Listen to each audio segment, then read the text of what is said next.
Ciao ragazzi, eccomi di nuovo qua. Allora, per chi non mi conosce, io sono Ciro Cerullo.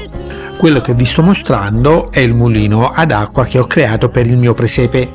Guardate com'è carino. Vi assicuro che è stato molto facile costruirlo. Se seguirete questo mio tutorial, sono certo che anche voi riuscirete a fare la stessa cosa. Quindi mettetevi comodi e guardate e soprattutto ascoltate quello che dico. Se poi vi piacerà, mettete un mi piace e condividete questo mio video per favore.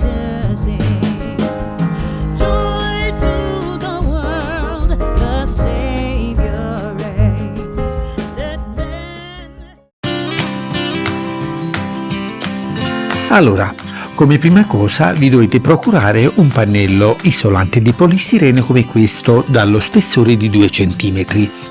Lo potete acquistare presso un qualsiasi rivenditore di materiale edile e lo pagherete intorno ai 3 o 4 euro. Bene, in questo momento sto creando la parte laterale del mulino ad acqua. Le misure sono quelle indicate da questo fermo immagine.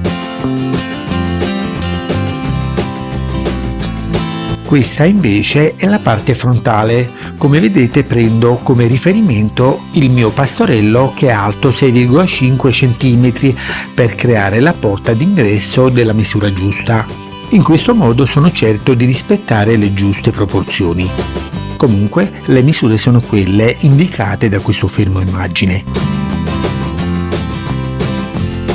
Con questo tubo metallico adesso ricavo un finestrino di forma circolare dal diametro di 2,5 cm.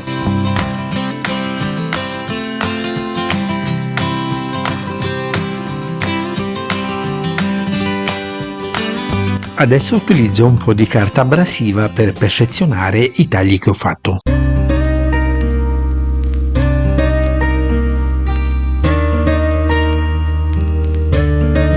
Intorno a questo finestrino adesso vorrei incollarci dei mattoncini.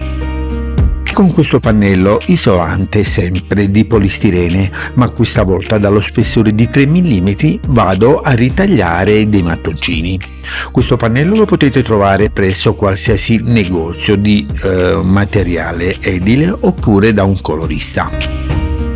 Dunque, utilizzo la colla a caldo con questa pistola per incollare i pezzi. La pagherete intorno ai 15 euro. Una volta inserita la spina nella corrente, dobbiamo aspettare che si scaldi bene prima di poterla utilizzare e l'incollaggio avviene quasi in modo istantaneo. Ai 4 poli incollo prima i 4 mattoncini più lunghi e poi tutto intorno al cerchio incollo quelli più corti.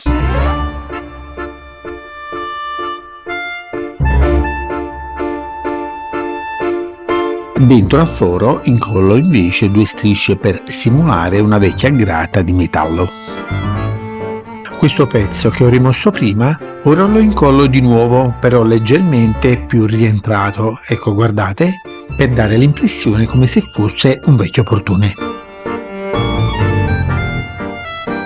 Per far sembrare questa parete molto vecchia, adesso disegno le parti di intonaco che devo rimuovere.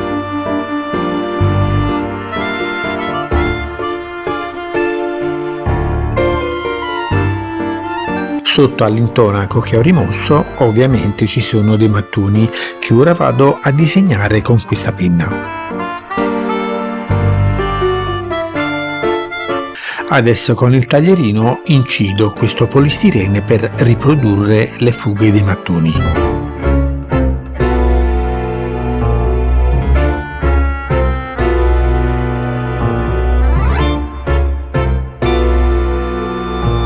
La stessa cosa ora la faccio da quest'altro lato.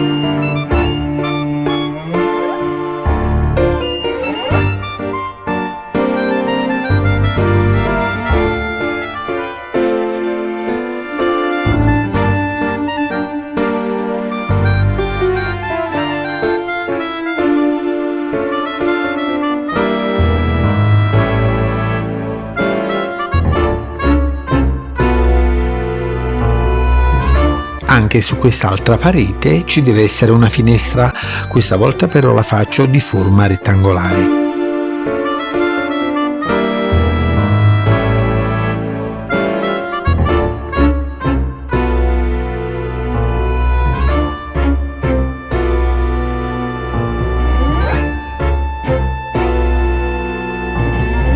Con questo pezzo di pannello isolante da 3 mm adesso vado a creare il davanzale di questa finestra.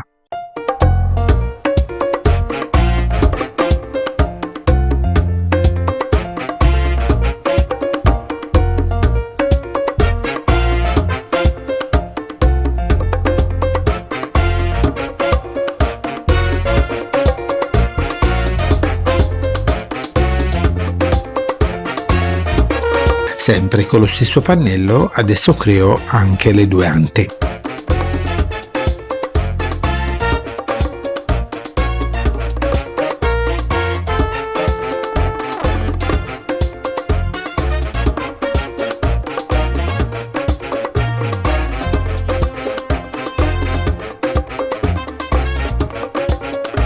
A questo punto posso procedere con l'incollaggio delle due pareti. In questo momento ricavo il tetto del mulino. Quando lo incollerete vi consiglio di non farlo in modo definitivo e quindi di applicare poca colla, perché se dovete toglierlo di nuovo per sistemare le luci ovviamente sarà più facile farlo. Inoltre dovete sapere che purtroppo il polistirene lascia penetrare la luce dei LED e questa è una cosa molto brutta da vedere. Io ho quindi dovuto rimuovere questo tetto per tappezzare all'interno di questo mulino con del cartone per creare una barriera e per non far vedere questa luce. Come ben sapete, il mulino ha una grossa ruota di legno che serve per farlo funzionare. Ebbene, con questo compasso sto disegnando due cerchi che servono proprio per costruire i pezzi di questa ruota. Come materiale sto utilizzando sempre il pannello isolante da 3 mm di spessore.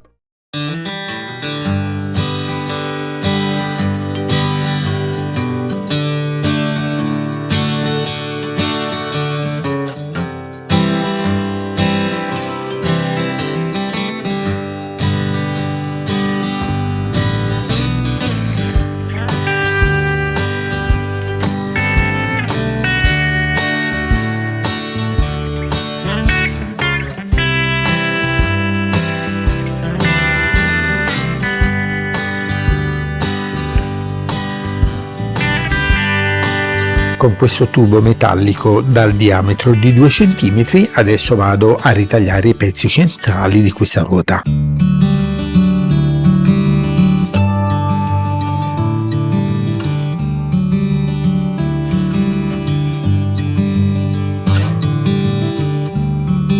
Carteggio leggermente per eliminare le varie imperfezioni.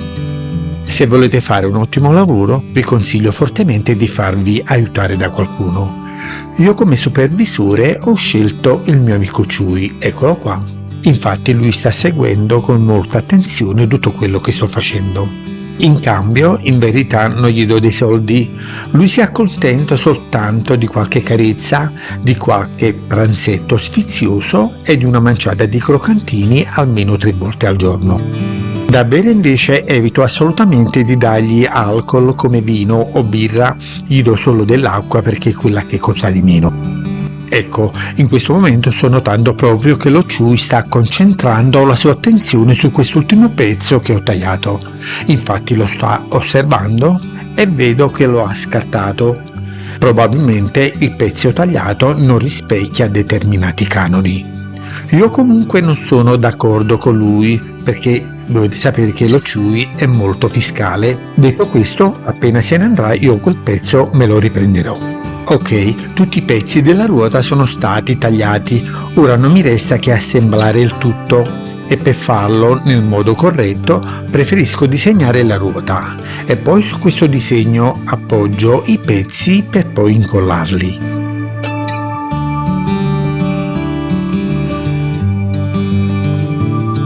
Il disegno l'ho fatto, ora fisso momentaneamente con la carta gommata prima il cerchio più grosso, eccolo, e poi Faccio la stessa cosa con quest'altro che è più piccolo.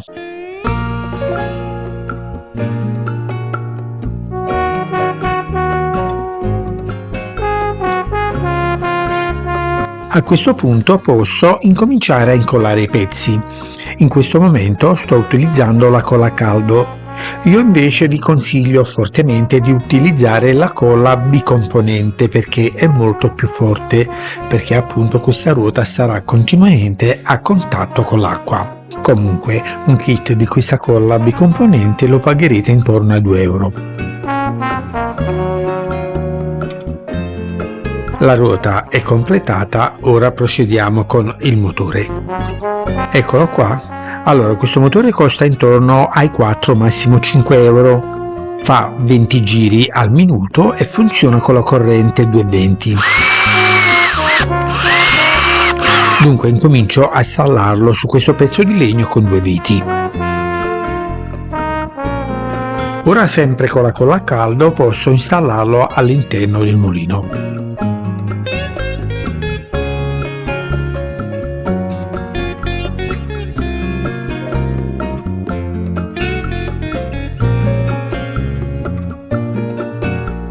In questo punto del motore ora ho bisogno di montare un asse sul quale installare la ruota, quindi lo ricavo da questa barra filettata che ho comprato in un negozio di ferramenta al costo di 2 o 3 euro.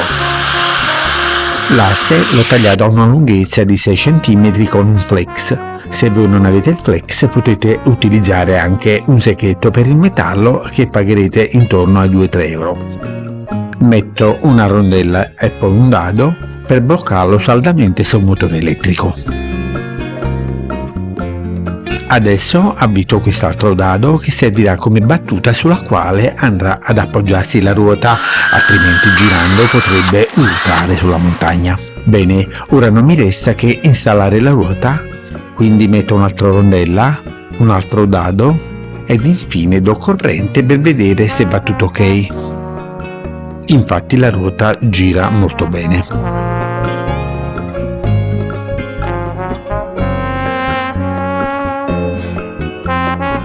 Faccio un foro per passare sia il cavo della corrente e servirà anche in futuro probabilmente se ci saranno dei problemi al motore, quindi possiamo accedere da dietro.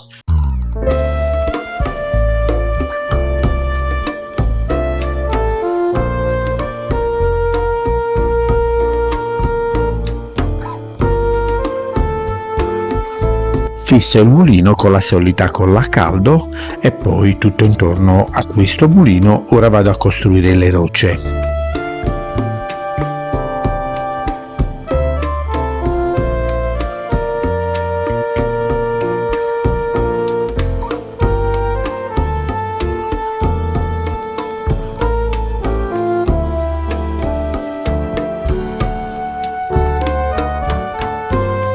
Un po' di roccia adesso la metto anche dietro alla ruota per nascondere il punto di attacco dell'asse sul motore.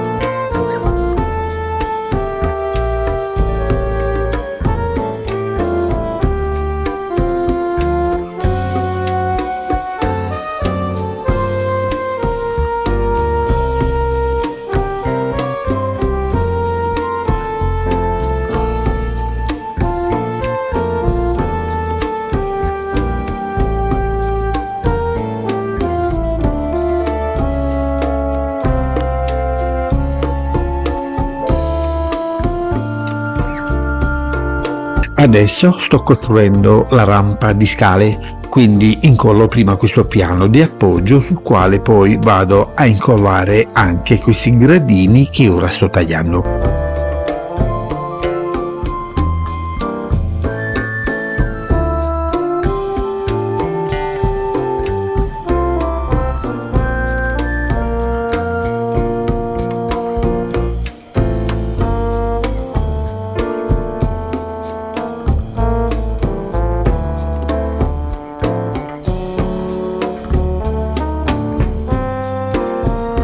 Questo pezzo che sto tagliando invece è la canna fumaria.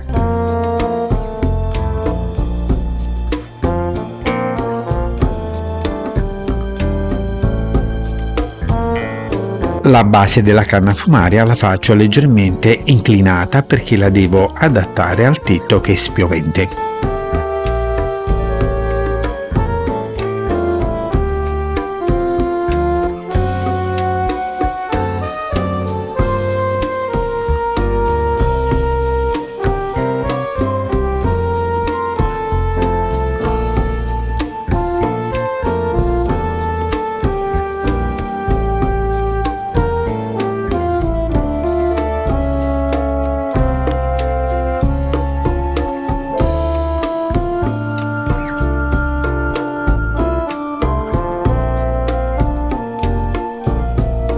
Sul tetto ci sono le tegole, quindi le vado a ricavare da questa scatola di cartone.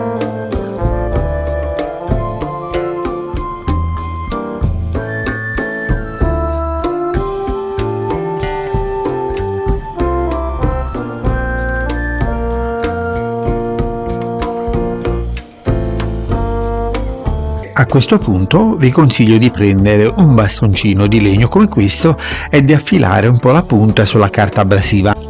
Faccio questo perché dovrò utilizzare questo bastoncino per modificare un po' i mattoncini della canna fumaria. Ecco, guardate, ora vado a schiacciare leggermente qualche mattoncino per rendere il tutto molto più naturale. Infatti i vecchi mattoni non sono mai perfettamente in linea, ma qualcuno è più dentro e qualcuno è più fuori.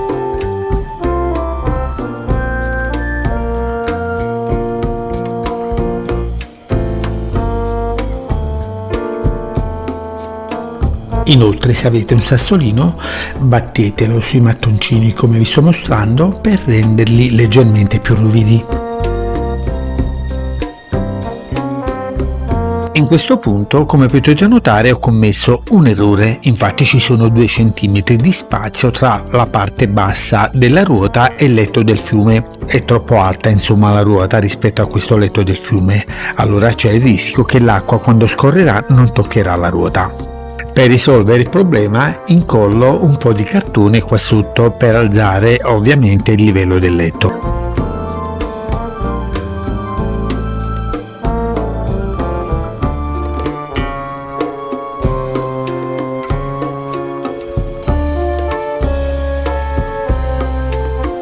Ok, la modifica l'ho fatta. Adesso completo la ruota incollando altri dettagli. Queste dovrebbero essere ad esempio delle piastre metalliche che tengono incollati i pezzi della ruota di legno.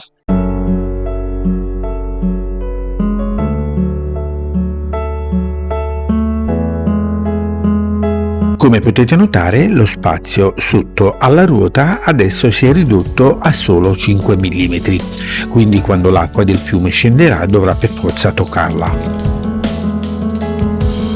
Questa casetta invece l'ho costruita per abbellire il paesaggio intorno al mulino.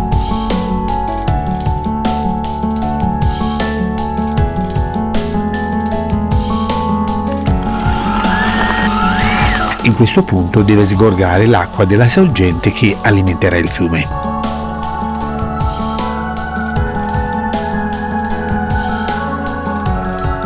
Adesso applico questo prodotto impermeabilizzante di colore nero che serve per proteggere il cartone dall'acqua. Con quest'altro pezzo di cartone sul quale già ho passato il prodotto impermeabilizzante, ora vado a nascondere il tubicino dal quale uscirà l'acqua. Ok, aggiungo altra roccia sempre intorno al mulino per abbellire il paesaggio. Più dettagli aggiungeremo, ovviamente migliore sarà la riuscita del progetto.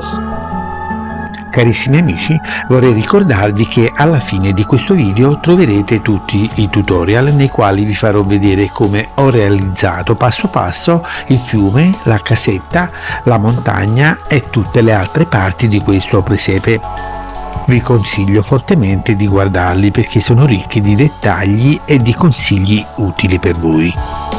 Allora, con il taglierino scalfisco un po' le pareti per renderle leggermente più vecchie, per farle sembrare molto più vecchie. In questo barattolo c'è un adesivo che viene utilizzato comunemente per incollare il polistirene.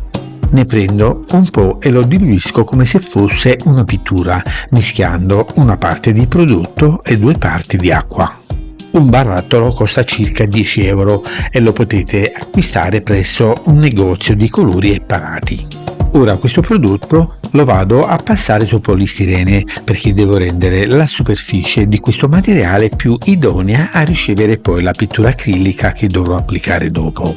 Allora, cerco di spiegarmi meglio. Questo adesivo non solo farà da aggrappante, ossia non solo farà attecchire bene la pittura, ma servirà anche per rendere questo materiale, ossia il polistirene, molto più ruvido, come se fosse fatto di intonaco vero. Faccio un paio di passate anche sul tetto che è fatto di cartone, perché servirà per renderlo un pochettino più duro.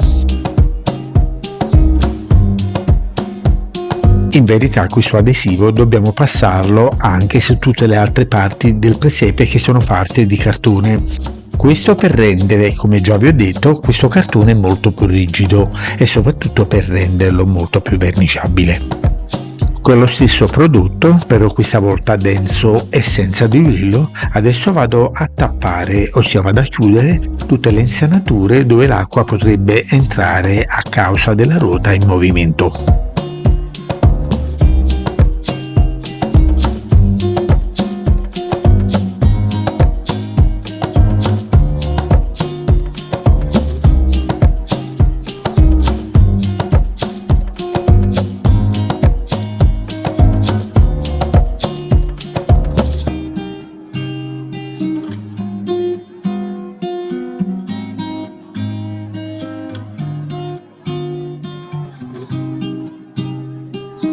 A questo punto, una volta che si sarà asciugato l'adesivo bianco, posso applicare il prodotto impermeabilizzante sull'intero letto del fiume.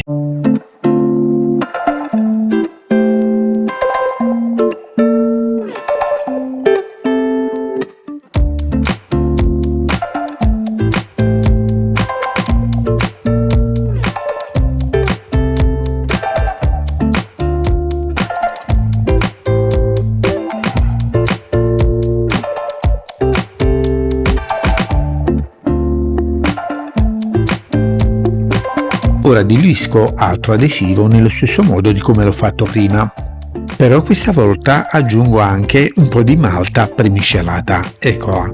Se non ce l'avete potete utilizzare anche un po' di sabbia.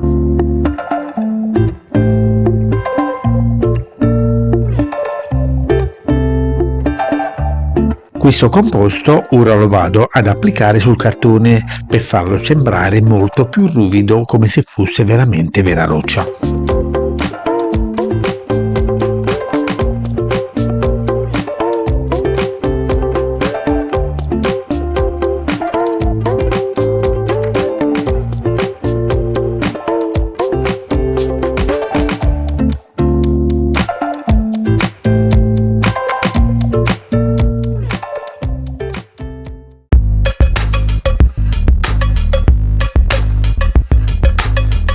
Per colorare userò questi colori acrilici. In descrizione di questo video vi ho messo tutti i link dei materiali che ho utilizzato per realizzare questo progetto. Per acquistarli dovete solo cliccarci sopra. Ok, incomincio con il marrone scuro e lo faccio molto diluito perché deve poter penetrare bene sulla roccia.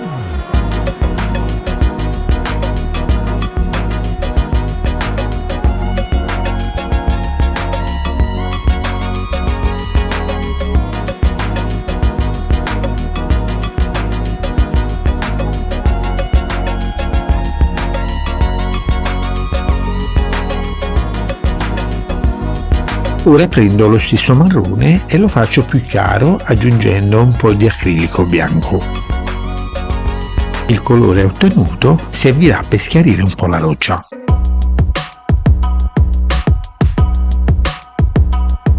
aggiungo un po' di acqua per diluirlo un poco. Mi raccomando, questa volta non dobbiamo diluire molto perché non deve penetrare dappertutto come abbiamo fatto con il marrone che ho passato prima. Infatti, tamponando con il pennello riusciamo a colorare solo la parte superficiale senza coprire quindi il marrone scuro che si trova nelle asperità e nelle rugosità della roccia.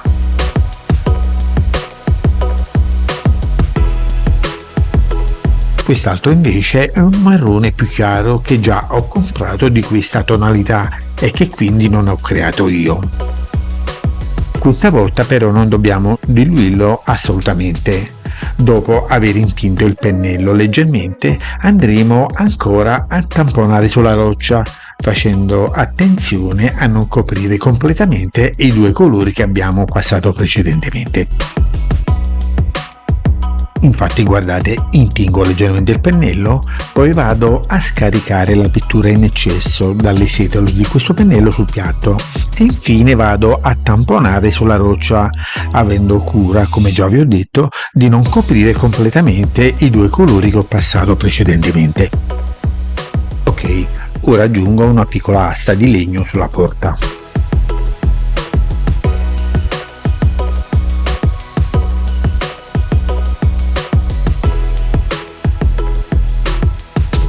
Incomincio a colorare il mulino. Inizio quindi con questo blu chiaro e lo diluisco con molta acqua.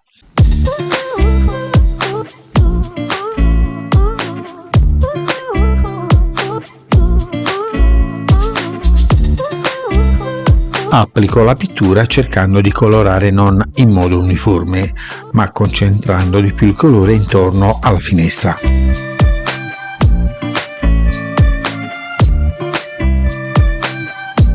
Intingo adesso il pennello nel bianco, poi vado a scaricare questo pennello sul piatto per rimuovere la pittura in eccesso, come faccio sempre, ed infine vado a tamponare velocemente sul blu che è ancora fresco, in modo da sfumare bene i due colori.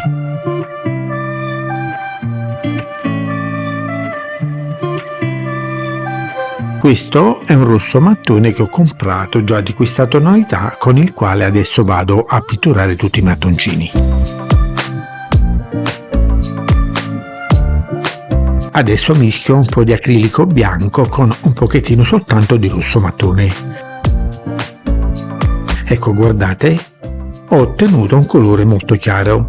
Bene, adesso vado a passarlo sui mattoncini per schiarirli un poco.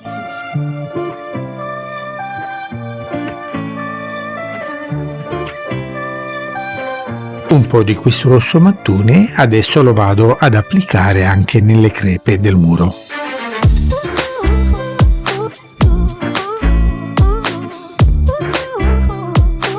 Una volta che tutti i colori si saranno asciugati, intingo il pennello nel bianco e poi faccio come già vi ho mostrato diverse volte, ossia vado a scaricare la pittura in eccesso su un pezzettino di carta in questo modo e poi con il pennellino sporco solo leggermente di questo bianco lo vado a passare un po' dappertutto su tutti i colori. Faccio questo sia per sfumarli questi colori e soprattutto per far sembrare le pareti di questo mulino molto vecchie.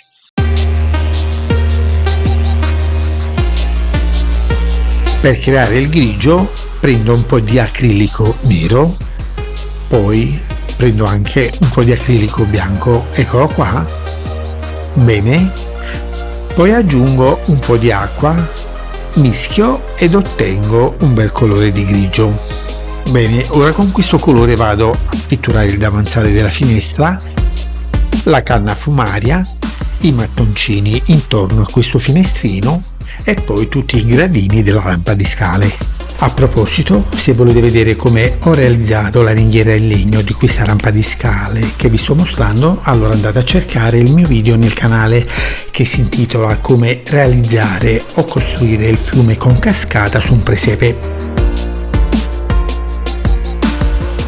Con la solita pittura bianca adesso vado a sfumare anche il grigio.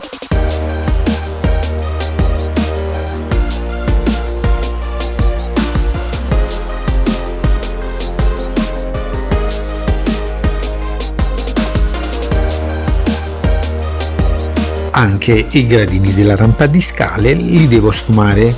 Questa volta però preferisco utilizzare la vernice nera, quindi faccio la stessa cosa che ho fatto fino adesso col bianco, ossia dopo aver intinto il pennello lo scarico su un pezzettino di carta e poi vado a passarlo sui gradini.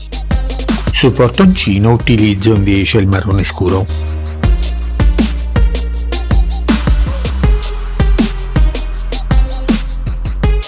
Quando si sarà asciugato questo marrone, intingo il pennello nel giallo ocra. Mi raccomando, scarichiamo sempre il pennello, poi andremo a strofinarlo sulla porta per farla sembrare un pochettino più antica. Guardate che bello!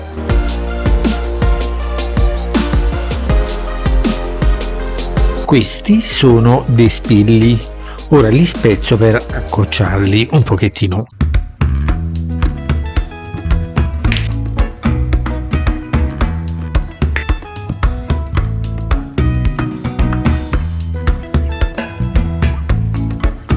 Le capocchie le faccio di colore grigio.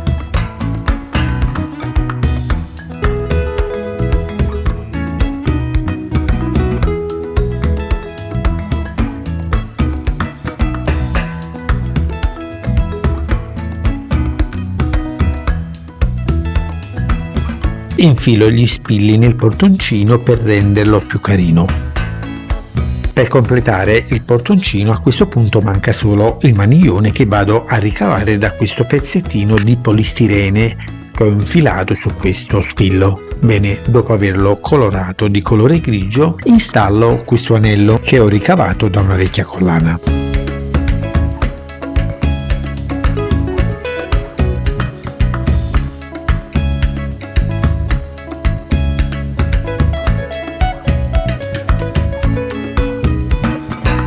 Ok, posso anche posizionarlo e guardate qua che bello.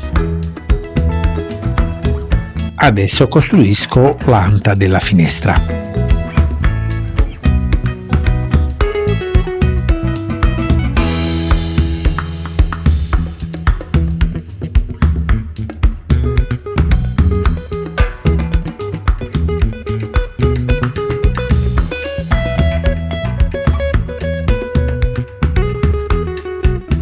Coloro tutto con il marrone scuro. Quando si sarà asciugato questo colore poi ci passerò sopra un po' di giallo ocra per invecchiarla un pochettino.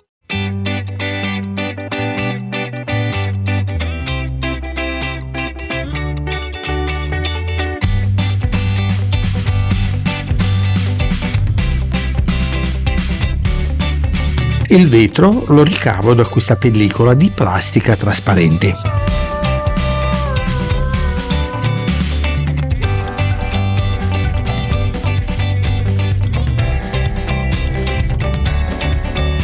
Lo incollo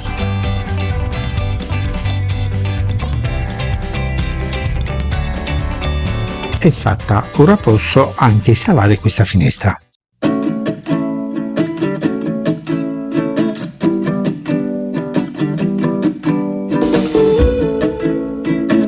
Passiamo adesso a colorare le tegole del tetto. Inizio a pitturarne qualcuna con un grigio un po' più chiaro.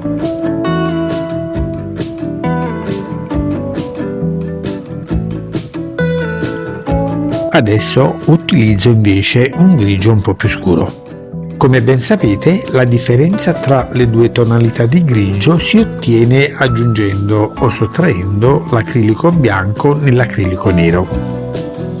Prima che si asciughino completamente questi due grigi, ora intingo il pennello nel bianco e vado a passarlo poi su tutte le tegole. Mi raccomando, ricordiamoci sempre di scaricare la pittura in eccesso.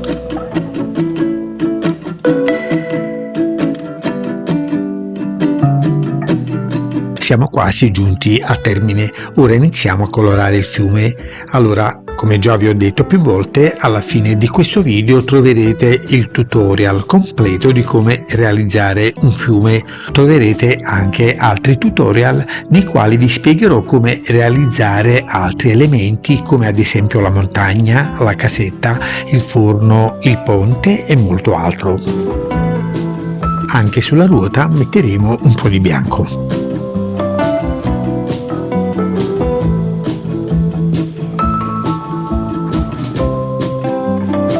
Le piastre della ruota invece le facciamo di colore marrone scuro.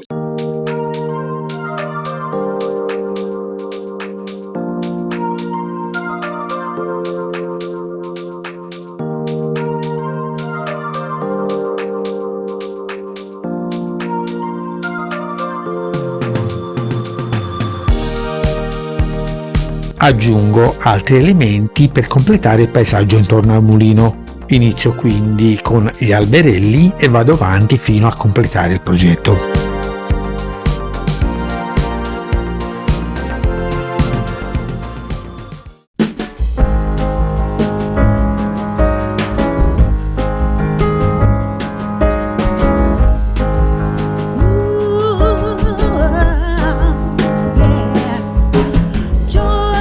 Allora ragazzi, guardate, con un po' di polistirene, un po' di cartone e qualche colore acrilico abbiamo realizzato qualcosa di abbastanza carino.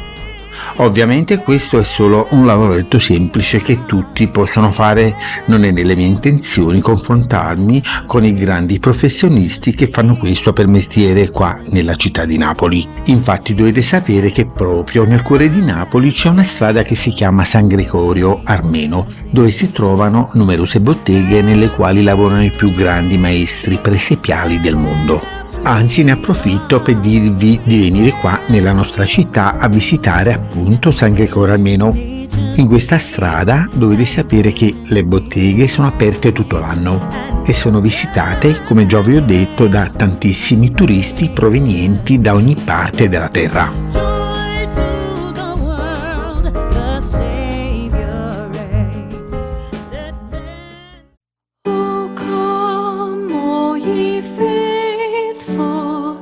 Anche di notte è molto bello guardare quello che abbiamo fatto.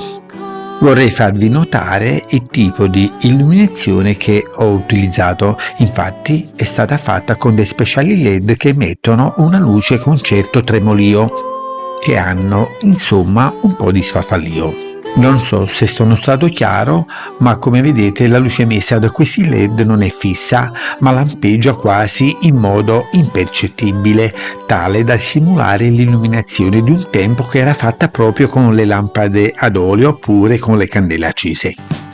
We wish you a Merry Christmas. We wish you a Merry Christmas. Bene signori, anche questa volta siamo arrivati alla fine. Spero che avete gradito ciò che vi ho mostrato e questo me lo potete dimostrare soltanto mettendo un mi piace a questo video ed iscrivendovi anche al mio canale. Beh, allora ci vediamo alla prossima, vi auguro tante belle cose e vi faccio tanti saluti da Napoli. Ciao a tutti!